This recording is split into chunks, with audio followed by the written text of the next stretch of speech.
Assalamu alaikum children. How are you? Hope you will be fine. Today our topic is ज़रात की अहमियत. Page number 70. Please open your books. ज़रात हमारी ज़िंदगी में बहुत ज़्यादा अहमियत रखती है और ज़रात का पेशा भी बहुत कदीम है. ज़रात दरअसल रीढ़ की हड्डी की हैसियत रखती है.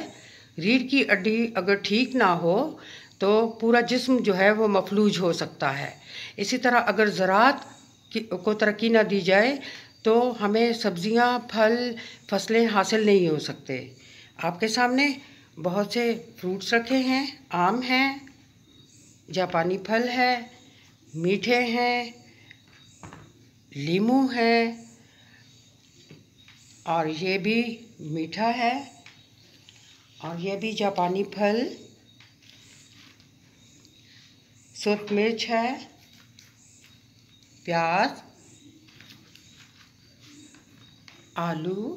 ये तमाम फसलें जो हैं ये हम जब हासिल करते हैं और इनको इस्तेमाल करते हैं तो हमें ग़िज़ाइयत मिलती है और मुख्तलिफ़ किस्म के वाइटमिन्स हासिल होते हैं जो हमारी जिस्मानी ज़रूरियात जो हैं वो पूरी करते हैं.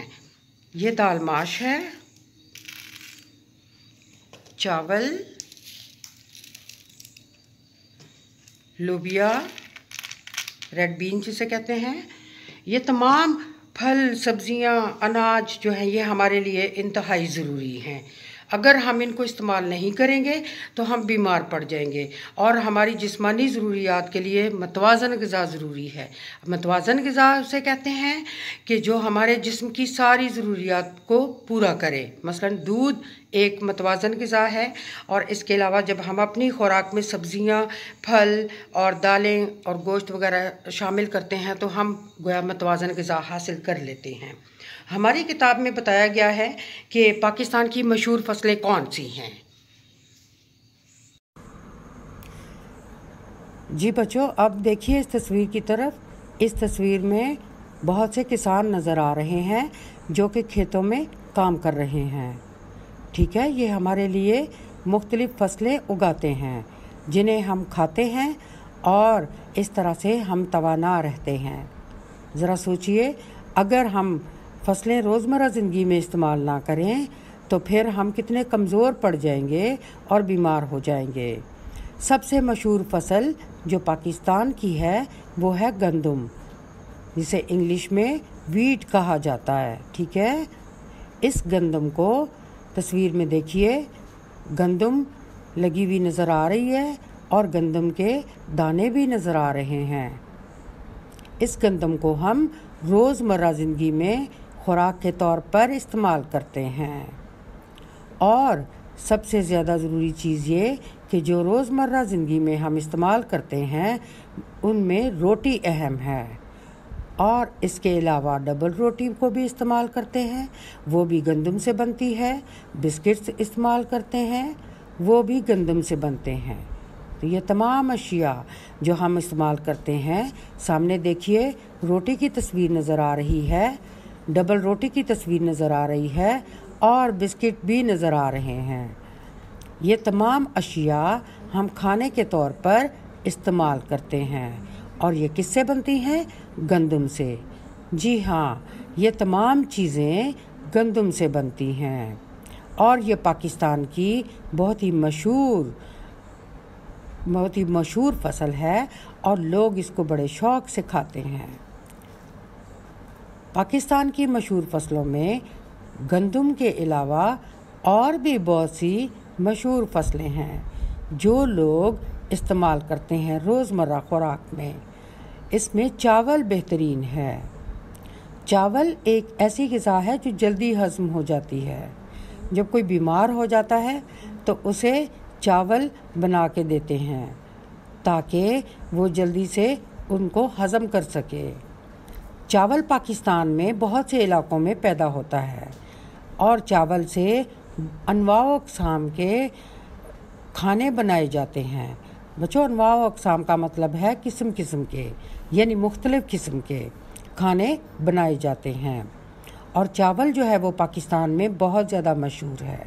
बल्कि पाकिस्तान का चावल बासमती चावल जो है ये तो पूरी दुनिया में मशहूर है और चावल को हम रोज़मर्रा की खुराक में बहुत ज़्यादा इस्तेमाल करते हैं और चावल से हम मुख्तलिफ़ खाने बनाते हैं जो कि बहुत मज़ेदार होते हैं। सामने देखिए तस्वीर में पुलाव नज़र आ रहा है जो बहुत मज़ेदार भी लग रहा है। चावल से हम पुलाव बनाते हैं जो बच्चे और बड़े बड़े शौक़ से खाते हैं। तो बच्चों, चावल जो हैं वो पाकिस्तान की बहुत अहम फसल है। देखिए तस्वीर की तरफ एक और फसल नज़र आ रही है जो कि कपास की फसल है। बच्चों, कपास से रुई हासिल होती है जिसे हम कॉटन कहते हैं। इसे हम खाते तो नहीं, लेकिन इसे हम इस्तेमाल करते हैं। इसका इस्तेमाल कैसे होता है? देखिए, इसके कपास का जो पौधा है उस पर फूल लगते हैं, सफ़ेद रंग के फूल से नज़र आते हैं, ठीक है। और यही फूल जो है इससे रुई बनती है और इससे धागा भी बनता है। टेक्सटाइल जो मिल्स हैं, यानी जहाँ पर कपड़ा बनता है, ऐसी फैक्ट्रियाँ जहाँ पर कपड़ा बनता है, वहाँ पर कॉटन को इस्तेमाल किया जाता है, ठीक है। कॉटन से ही कपड़े बनते हैं और ये जो कॉटन बॉल्स हैं इनसे धागा बनाया जाता है। धागा जो है वो मुख्तलिफ़ रंगों का बनाया जाता है, उसको रंग किया जाता है और फिर उससे मुख्तलिफ़ किस्म के कपड़े बनाए जाते हैं। तो यानी कि इस फसल को हम टेक्सटाइल मिलों में इस्तेमाल करते हैं और टेक्सटाइल की जो प्रोडक्ट्स हैं, यानी कि जो पैदावार है, उसमें हम इसको इस्तेमाल करते हैं। कपास जो है वो एक अहम फसल है। अगर कपास की फसल ना हो तो धागा कैसे बनेगा और फिर कपड़े कैसे बनेंगे? तो इससे धागा बनाया जाता है। कपास से क्या बनता है? जी हाँ, कपास से धागा बनता है। देखिए तस्वीर में मुख्तलिफ़ रंगों के धागे नज़र आ रहे हैं। ये कपास से बने हैं और इनको फिर रंग दिया गया है और फिर इस धागे से कपड़ा बना है और इस कपड़े से मुख्तलिफ़ किस्म के लिबास बने हैं। कोट है, मुख्तलिफ़ किस्म की शर्ट्स हैं। ये सब किससे बने हैं? ये सब जो टेक्सटाइल मिलें थी वहाँ पर इस धागे को बनाया गया और फिर उससे कपड़े बनाए गए हैं। तो कपास की फसल भी बहुत ज़्यादा अहम है क्योंकि इससे हम कपड़े बनाते हैं। अगली तस्वीर को देखिए, गन्ने की तस्वीर है।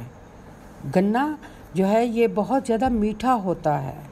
गन्ने को इंग्लिश में शुगर केन भी कहते हैं, ठीक है।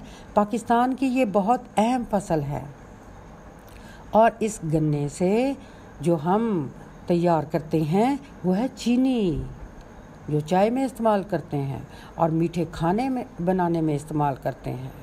तो इस गन्ने से हमें ब्राउन शुगर भी हासिल होती है और वाइट शुगर भी हासिल होती है। वाइट शुगर चीनी को कहते हैं और ब्राउन शुगर शक्कर को कहा जाता है।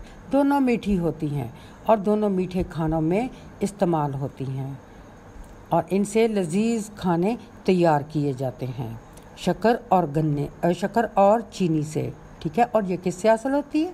गन्ने से। देखिए सामने तस्वीर में सफ़ेद रंग की चीनी नज़र आ रही है और जो ब्राउन कलर की है वो ब्राउन शुगर है, शक्कर, जिसे हम मीठा बनाने में इस्तेमाल करते हैं।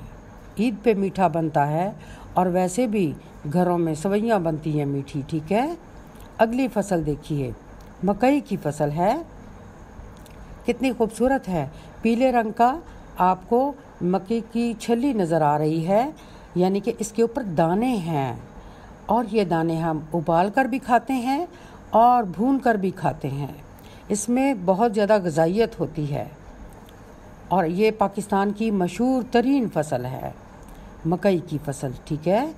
और इसको हम अब इस्तेमाल कैसे करते हैं?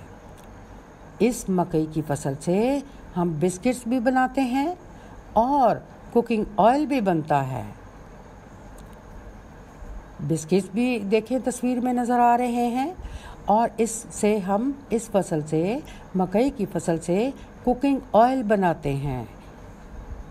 देखिए, इस कुकिंग ऑयल से हम बहुत सी दूसरी चीज़ें और पकवान तैयार करते हैं जो कि बहुत लजीज होते हैं। तो बच्चों, ये पाकिस्तान की चंद मशहूर फसलें थी जो कि हम पाकिस्तान के लोग खुशकिस्मत हैं कि अल्लाह ने चारों मौसम दिए और हम इन फसलों को हासिल करते हैं। Your HW task is page number 73. Please write question number 1, short answer questions, and then submit to me on Friday. Thank you so much.